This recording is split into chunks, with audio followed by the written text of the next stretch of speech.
ಎಲ್ಲ ಪ್ರೀತಿಯ ವಿದ್ಯಾರ್ಥಿಗಳಿಗೆ ಲರ್ನ್ ಈಸಿಲಿ ಚಾನಲ್ಗೆ ಸ್ವಾಗತ.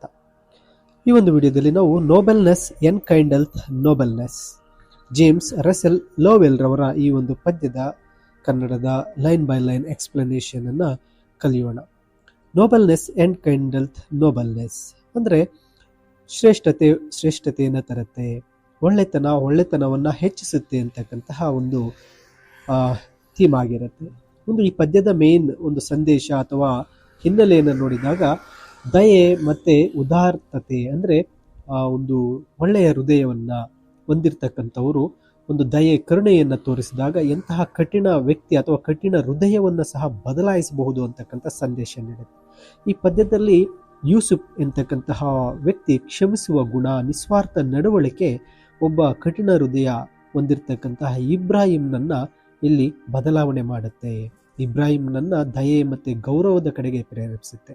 ಇಬ್ರಾಹಿಂ ಯೂಸುಫ್ನ ಮಗನನ್ನ ಕೊಂದಿರ್ತಾನೆ, ಆದರೆ ಯೂಸುಫ್ ಆ ಇಬ್ರಾಹಿಮನಿಗೆ ಸಹಾಯ ಮಾಡೋದನ್ನ ನೋಡಿದಂತ ಇಬ್ರಾಹಿಂ ಪರಿವರ್ತನೆಗೊಂಡು ಇಬ್ರಾಹಿಂ ಆ ಯೂಸುಫ್ನ ಮಗನನ್ನ ಕೊಂದಿರ್ತಕ್ಕಂಥ ವಿಷಯವನ್ನು ಕೂಡ ಅಲ್ಲಿ ತಿಳಿಸಿಬಿಡ್ತಾನೆ. ಈ ಒಂದು ಪದ್ಯದಲ್ಲಿ ಇಬ್ರಾಹಿಂ ಒಬ್ಬ ಅಪರಿಚಿತನಾಗಿ ಯೂಸುಫ್ನ ಮನೆಗೆ ಹೋಗಿ ಅಲ್ಲಿ ನಡೀತಕ್ಕಂತಹ ಘಟನೆಯೇ ಈ ಒಂದು ನೋಬೆಲ್ನೆಸ್ ಎನ್ ಕೈಂಡಲ್ತ್ ನೋಬೆಲ್ನೆಸ್. ಇಲ್ಲಿ ಮೊದಲ ಒಂದು ಸ್ಟ್ಯಾನ್ಸವನ್ನು ನೋಡಿದಾಗ, a stranger came one night to Yusuf tent saying, behold one outcast and in dread, against whose life the bow of power is bent, who plies hath not where to lay his head. I came to thee for shelter, for food, the Yusuf called through all our tribes the good. ನೋಡಿ, ಇಲ್ಲಿ ಮೊದಲ ಒಂದು ಸ್ಟ್ಯಾನ್ಸಾ ಸಾಲುಗಳನ್ನು ನೋಡಿದಾಗ, ಒಂದು ರಾತ್ರಿ ಒಬ್ಬ ಅಪರಿಚಿತನು ಅಂದರೆ ಯೂಸುಫ್ ನ ಒಂದು ಡೇರಾದ ಕಡೆಗೆ ಬರ್ತಾನೆ. ಒಬ್ಬ ಅಪರಿಚಿತ ಯೂಸುಫ್ನ ಒಂದು ಮನೆ ಕಡೆಗೆ ಬರ್ತಾನೆ. ಬಂದವನೇ ಯೂಸುಫನಿಗೆ ಹೇಳ್ತಾನೆ, ನಾನೊಬ್ಬ ಬಹಿಷ್ಕೃತ, ಅಂದರೆ ನನ್ನನ್ನು ಗಡಿಪಾರು ಮಾಡಿಬಿಟ್ಟಿದ್ರೆ, ನಾನು ತುಂಬ ಭಯದಲ್ಲಿದ್ದಾನೆ ಅಂತ ಹೇಳ್ತಾನೆ. ನನಗೆ ತುಂಬ ಭಯ ಆಗಿದೆ, ನನ್ನ ಜೀವದ ಮೇಲೆ ಭಯ ಆಗಿದೆ, ಆದ್ದರಿಂದ ನಾನು ಓಡಿ ಹೋಗಿದ್ದೇನೆ. ಇಲ್ಲಿ ನನಗೆ ತಲೆಮರೆಸಿಕೊಳ್ಳೋದಕ್ಕೆ ಯಾವುದೇ ಸ್ಥಳವಿಲ್ಲ. ನಾನು ನಿನಗಾಗಿ ಇಲ್ಲಿ ನಿನ್ನನ್ನು ಹುಡುಕಿ ನಾನು ಇಲ್ಲಿಗೆ ಬಂದಿದ್ದೇನೆ. ನೀನು ನನಗೆ ಒಂದು ಆಶ್ರಯವನ್ನು ಕೊಡು, ನನಗೆ ಆಹಾರವನ್ನು ಕೊಡು. ನಾನು ಇಲ್ಲಿ ನಿಮ್ಮ ಎಲ್ಲ ಬುಡಕಟ್ಟುಗಳಲ್ಲಿ ಕೇಳಿದ್ದೇನೆ, ನೀನು ತುಂಬ ಒಳ್ಳೆಯವನು, ಯೂಸುಫ್ ತುಂಬ ಒಳ್ಳೆಯವನು ಅಂತ ಹೇಳ್ತಾರೆ ಅಂತ ಈ ಸಾಲುಗಳ ಅರ್ಥ. ಅಂದರೆ ಇಲ್ಲಿ ಈ ಸ್ಟ್ರೇಂಜರ್, ಒಬ್ಬ ಅಪರಿಚಿತ ಯೂಸುಫ್ನ ಮನೆಗೆ ಬಂದಿದ್ದಾನೆ. ಆ ಒಬ್ಬ ಅಪರಿಚಿತ ಏನಾಗ್ಬಿಟ್ಟಿದ್ದಾನೆ ಅಂದರೆ, ಈ ಸಮಾಜದಿಂದ, ಆ ಊರಿನಿಂದ ಹೊರಹಾಕಲ್ಪಟ್ಟ ವ್ಯಕ್ತಿ, ತುಂಬ ಹೆದರಿದ್ದಾನೆ.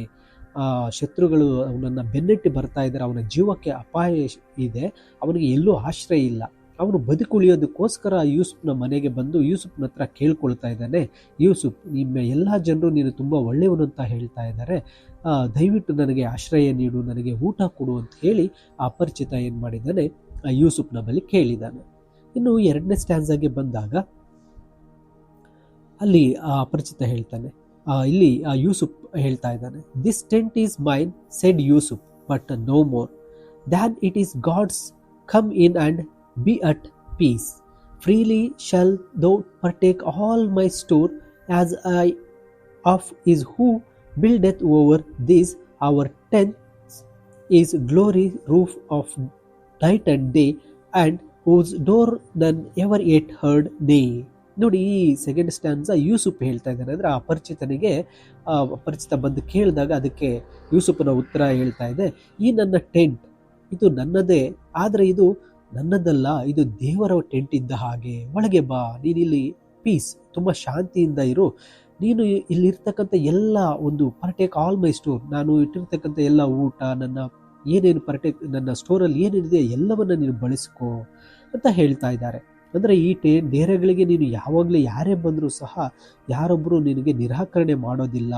ಯಾರೊಬ್ಬರು ಈ ಒಂದು ಮನೆ ಬಾಗಿಲಿಗೆ ಬಂದಾಗ ಯಾರು ನಿನ್ನನ್ನು ಬೇಡ ಹೋಗು ಅಂತ ಹೇಳೋದಿಲ್ಲ ಅಂತ ಹೇಳ್ತಾನೆ. ಅಂದರೆ ಈ ಸಾಲುಗಳಲ್ಲಿ ಯೂಸುಫ್ ಹೇಳಲು ಹೊರಟಿರ್ತಕ್ಕಂಥದ್ದು, ಇಲ್ಲಿ ಈ ಮನೆ ಮಾಲೀಕನು ನಾನಾದರೂ ಇದು ದೇವರ ಮನೆ ಅಂತ ಹೇಳ್ತಾ ಇದ್ದಾನೆ. ಇಲ್ಲಿರ್ತಕ್ಕಂಥ ಎಲ್ಲ ವಸ್ತುಗಳು ದೇವರಿಗೆ ಸೇರಿದೆ, ನೀನು ಇದರಲ್ಲಿ ಯಾವ ವಸ್ತುಗಳನ್ನು ಬೇಕಾದರೂ ನೀನು ಬಳಸಬಹುದು ಅಂತ ಹೇಳ್ತಾ ಇದ್ದಾರೆ. ಅದ್ರ ಜೊತೆಗೆ ದೇವರು ನನಗೆ ಒದಿಸಿರ್ತಕ್ಕಂತಹ ಈ ಒಂದು ಎಲ್ಲ ಒಂದು ವಸ್ತುಗಳನ್ನು ನೀನು ಪಡ್ಕೋಬಹುದು ಅಂತ ಹೇಳಿ ಆ ಯೂಸುಫ್ ಏನು ಮಾಡ್ತಾ ಇದ್ದಾನೆ, ಆ ಅಪರಿಚಿತನಿಗೆ ಏನು ಮಾಡ್ತಾ ಇದ್ದಾನೆ, ನೀನು ಎಲ್ಲವನ್ನ ಬಳಸ್ಕೋಬಹುದು, ದೇವರ ಕೃಪೆ ಎಲ್ಲರಿಗೂ ಸಹ ಮುಕ್ತವಾಗಿದೆ, ಇದು ದೇವರು ನೀಡಿರ್ತಕ್ಕಂಥದ್ದು ಅಂತ ಹೇಳಿ ಆ ಅತಿಥಿಗೆ, ಒಬ್ಬ ಸ್ಟ್ರೇಂಜರನ್ನು ಅತಿಥಿಯಾಗಿ ನೀನು ನನ್ನ ಮನೆಯಲ್ಲಿ ಇರಬಹುದು ಅಂತ ಹೇಳ್ತಾನೆ. ಇನ್ನು ನಂತರ ಸ್ಟ್ಯಾನ್ಸಾಗಿ ಬಂದಾಗ, so Yusuf entertained his guest that night and waking him ere day said, here is gold, my swiftest art is saddled for thy flight, depart before the praying day grow bold, as one lamp lights another nor grows less, so nobleness enkindleth nobleness. ಇಲ್ಲಿ ಆ ಅಪರಿಚಿತನನ್ನ ಯೂಸುಫ್ ಮನೆ ಒಳಗಡೆ ಕರ್ಕೊಂಡಿದ್ದಾನೆ. ಯೂಸುಫ್ ಆ ರಾತ್ರಿ ಆ ಅಪರಿಚಿತನನ್ನ ಅತಿಥಿಯಾಗಿ ಸತ್ಕಾರ ಮಾಡಿದ್ದಾನೆ.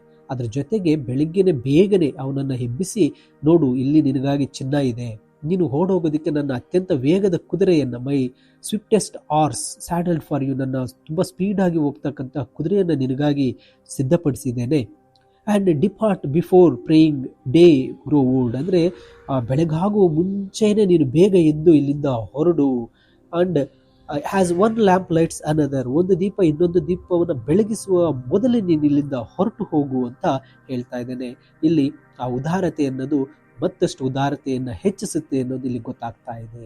ಅಂದರೆ ಯೂಸುಫ್ ಅಪರಿಚಿತನಿಗೆ ಎಲ್ಲ ಒಂದು ಅತಿಥಿ ರೀತಿಯ ಸತ್ಕಾರ ಮಾಡಿದ್ದಾನೆ, ಮತ್ತು ಅಪರಿಚಿತನಿಗೆ ಒಂದು ಬಂಗಾರವನ್ನು ನೀಡಿದ್ದಾನೆ. ಅವನು ತಪ್ಪಿಸ್ಕೊಳ್ಳೋದಕ್ಕೆ ತನ್ನ ಬಳಿ ಇರತಕ್ಕಂತಹ ಒಂದು ಶಕ್ತಿ, ಒಂದು ತುಂಬ ಸ್ಟ್ರಾಂಗ್ ಆಗಿರ್ತಕ್ಕಂಥ ಕುದುರೆಯನ್ನು ಕೊಟ್ಟಿದ್ದಾನೆ. ಅದರ ಜೊತೆಗೆ ಎಲ್ಲರೂ ಎಚ್ಚರಗೊಳ್ಳೋದಕ್ಕಿಂತ ಮುಂಚೆ ಮತ್ತು ಸೂರ್ಯೋದಯ ಆಗೋದಕ್ಕಿಂತ ಮುಂಚೆ ನೀನು ಇಲ್ಲಿಂದ ಹೋಗು, ನೀನು ಇಲ್ಲಿಂದ ಪಾರಾಗು ಅಂತ ಹೇಳಿ ಸಲಹೆ ನೀಡ್ತಾನೆ. ನೋಡಿ, ಈ ಕೆಲಸದಲ್ಲಿ ಗೊತ್ತಾಗುತ್ತೆ, ದಯೆ ಮತ್ತು ಉದಾರತೆ ಹಂಚಿಕೊಂಡಾಗ ಇದು ಕಡಿಮೆ ಆಗೋದಿಲ್ಲ, ಬದಲಿಗೆ ಹೆಚ್ಚಾಗುತ್ತೆ ಅಂತಕ್ಕಂಥದ್ದು.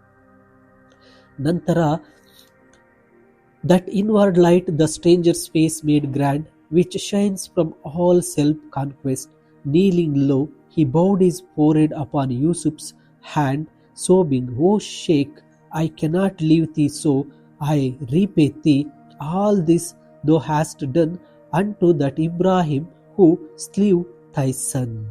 ನೋಡಿ, ಈ ಪ್ಯಾರಾದಲ್ಲಿ ಆ ಒಬ್ಬ ಸ್ಟ್ರೇಂಜರ್ ಏನಾಗಿದ್ದಾನೆ, ಆಗುಂತಕ ಆ ಒಂದು ಯೂಸುಫ್ನ ಉದಾರತೆಯನ್ನು ಕಂಡು ಈತ ಪರಿವರ್ತನೆ ಆಗಿಬಿಟ್ಟಿದ್ದಾನೆ. ಆ ಯೂಸುಫ್ನ ಒಂದು ಇನ್ವಾರ್ಡ್ ಲೈಟ್, ಆಂತರಿಕ ಬೆಳಕು, ಅವನ ದಯೆ ಉದಾರತೆಯನ್ನು ಕಂಡು ಈತ ಬದಲಾಗಿದ್ದಾನೆ. ಮೊಣಕಾಲೂರಿ, ನೀಲಿಂಗ್ ಲೋ, ಅವನ ಮುಂದೆ ಮೊಣಕಾಲೂರಿ ಆ ಒಬ್ಬ ಅತಿಥಿ ಅಥವಾ ಅಪರಿಚಿತ ಹೇಳ್ತಾ ಇದ್ದಾನೆ, ಯೂಸುಫ್ನ ಕೈಯನ್ನು ಹಿಡಿದು ತನ್ನ ಹಣೆಗೆ ತಾಗಿಸ್ತಾ ಗಳಗಳನ್ನೇ ಅಳುತ್ತಾ ಹೇಳ್ತಾ ಇದ್ದಾನೆ, ಓ ಶೇಖ್, ಕೆನಾಟ್ ಲೀವ್ ತೀಸೋ, ನಾನು ನಿನ್ನನ್ನು ಹೀಗೆ ಬಿಟ್ಟು ಹೋಗಲಾರೆ, ಐ ವಿಲ್ ರೀಪೇ ತೀ, ಅಂದರೆ ನಾನು ನಿನಗೆ ಒಂದು ಪ್ರತ್ಯುಪಕಾರ ಮಾಡಬೇಕಾಗಿದ್ದೆ, ನೀನು ಇಷ್ಟೆಲ್ಲ ಮಾಡಿದರೂ ಕೂಡ ನಾನು ನಿನ್ನ ಮಗನನ್ನು ಕೊಂದೆ. ನಾನು ಯಾರಪ್ಪ ಅಂದರೆ ನಿನ್ನ ಮಗ ಇಬ್ರಾಹಿಂ, ನಿನ್ನ ಮಗನನ್ನು ಕೊಂದಂತಹ ಇಬ್ರಾಹಿಂ ನಾನಾಗಿದ್ದೇನೆ ಅಂತಕ್ಕಂಥದ್ದನ್ನು ಹೇಳ್ತಾನೆ. ನೋಡಿ, ಅಪರಿಚಿತನು ಆ ಯೂಸುಫನ ದಯೆಯಿಂದ ಅವನ ಹೃದಯದಲ್ಲಿ ಪರಿವರ್ತನೆ ಆಗುತ್ತೆ. ಅಪರಿಚಿತನು ತನ್ನ ತಪ್ಪನ್ನು ಒಪ್ಪಿಕೊಳ್ಳಲು, ಪಶ್ಚಾತ್ತಾಪ ಪಡಲು ನಿರ್ಧರಿಸ್ತಾನೆ. ವಿನಮ್ರತೆ ಮತ್ತು ಗೌರವದಿಂದ ಅಪರಿಚಿತನು ಆ ಯೂಸುಫನ ಮುಂದೆ ಶರಣಾಗ್ತಾನೆ. ಮತ್ತೆ ತನ್ನ ಕೃತಜ್ಞತೆಯನ್ನು ಹೇಳ್ತಾನೆ, ನಾನು ನಿನ್ನ ಮಗನನ್ನ ಕೊಂದಿರ್ತಕ್ಕಂತಹ ಇಬ್ರಾಹಿಂ ಅಂತ ಹೇಳ್ತಾನೆ. ಆ ಒಂದು ಭಯಾನಕವಾದ ಸತ್ಯವನ್ನ ಆ ಅಪರಿಚಿತ ಏನ್ ಮಾಡ್ತಾನೆ, ಆ ಒಂದು ಯೂಸುಫಿಗೆ ತಿಳಿಸ್ತಾನೆ, ನಾನು ನಿನ್ನ ಮಗನನ್ನು ಕೊಂದಿರ್ತಕ್ಕಂತಹ ಒಬ್ಬ ಕೊಲೆಗಾರ ಅಂತ ಹೇಳಿ ಆ ಒಬ್ಬ ಅಪರಿಚಿತ ಯೂಸುಫನಿಗೆ ತಿಳಿಸ್ತಾನೆ. ನಂತರದ ಒಂದು ಕೊನೆ ಸ್ಟ್ಯಾನ್ಸದಲ್ಲಿ, take thrice the gold said Yusuf for with thee into the desert, never to return. My one black thought shall ride away from me, firstborn, for whom by day and night I yearn. Balanced and just are all of God's decree, thou art avenged, my firstborn, sleep in peace. ನೋಡಿ, ಇಲ್ಲಿ ನಂತರ ಯೂಸುಫ್ ಒಬ್ಬ ಅಪರಿಚಿತ ತಾನು ಕೊಲೆಗಾರ, ನಿನ್ನ ಮಗನನ್ನು ಕೊಂದಿದ್ದೇನೆ ಅಂತಕ್ಕಂಥ ನಿಜವನ್ನ ಹೇಳಿದ ನಂತರ ಯೂಸುಫ್ ಏನ್ ಮಾಡ್ತಾನೆ ನೋಡಿ, ಆತನಿಗೆ 3 ಪಟ್ಟು ಇನ್ನೂ ಹೆಚ್ಚು ಬಂಗಾರವನ್ನು, ಚಿನ್ನವನ್ನು ಕೊಡ್ತಾನೆ.